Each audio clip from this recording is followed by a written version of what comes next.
Alright, let's talk about something that's both fascinating and a little unsettling: retirement. Now you might think, oh, retirement? That's just Sundays on repeat, right? Wake up late, maybe do some gardening, watch a bit of TV. But what if I told you that for many people, retirement isn't just a break, it's a complete identity reset? And honestly, that's way more complex than most of us realize. Here's the thing: work isn't just about the paycheck. I mean, sure, money matters, but work gives us structure, purpose, and a sense of who we are. Take Madame Betty Tan, for example. She worked as a cleaner for 13 years, and when she retired in 2022 to care for her mother, she thought life would slow down. Instead, it felt empty. She had no routine, no sense of direction. And that's when it hit her: retirement wasn't just about stopping work, it was about redefining her entire life. What makes this really interesting is how quickly boredom and listlessness can set in when that daily structure vanishes. It's like one day you're part of something bigger, and the next you're just floating. Now, here's where it gets even more intriguing. A study by the Institute of Mental Health in Singapore found that depression among seniors rose from 3.7% in 2013 to 4.4% in 2023. That might not sound like a huge jump, but think about it. That's thousands of people struggling with their mental health. And what's a major contributor? Social isolation and shrinking support networks, both of which can come with retirement. Personally, I think this highlights a massive oversight in how we plan for retirement. We focus so much on the financial side, 401(k)s, pensions, savings, but how often do we talk about the emotional side? The identity vacuum, as one expert called it, is real. And it's not just about feeling lonely, it's about losing a part of who you are. Take Mr. Hoon, a 58-year-old retiree. He said people rarely talk about the emotional challenges of retirement, especially in Asian cultures where you're expected to just move on. But here's the thing: moving on isn't always that simple. Retirement can feel like a loss of purpose, of routine, of identity.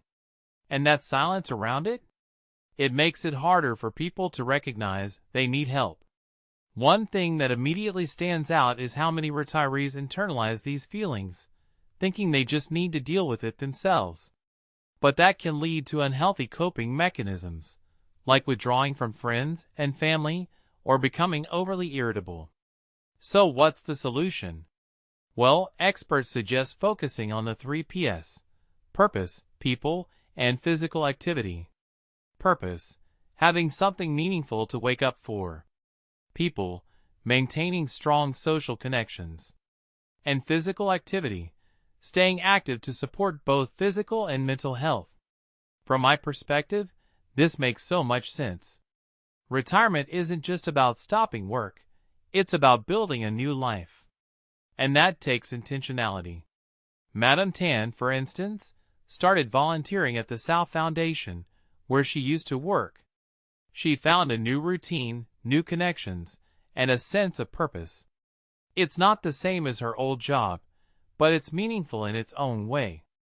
What many people don't realize is that retirement can also coincide with other losses: declining health, the death of a spouse, or giving up activities you once loved. Mr. Ao Chin Kui, who retired at 48, lost his wife in 2010. He said life became much quieter, and he missed having someone to share his daily life with. But through a befriending service, he found new friends and activities that brought him joy.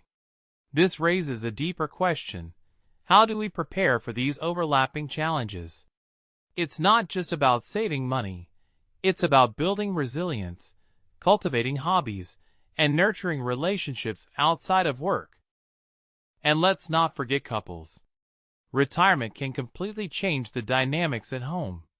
One partner might want to slow down, while the other expects more help with caregiving or chores. Dr. Andrea Tan points out that men and women often approach retirement differently, partly due to societal norms. Women might have more established social roles that continue after retirement, while men, who often tie their identity to being providers, can struggle more. This suggests that retirement isn't a one-size-fits-all experience. It's deeply personal and influenced by so many factors. So what's the takeaway? Retirement isn't just a financial plan, it's a life plan. If you take a step back and think about it, it's one of the biggest transitions we'll ever face. And yet, we spend so little time preparing for it emotionally. Personally, I think we need to start having these conversations earlier, with our families, our friends, and ourselves. Because retirement isn't just about stopping work, it's about starting something new. And that's both terrifying and incredibly exciting. What do you think? Are we ready to rethink retirement? Let me know in the comments below.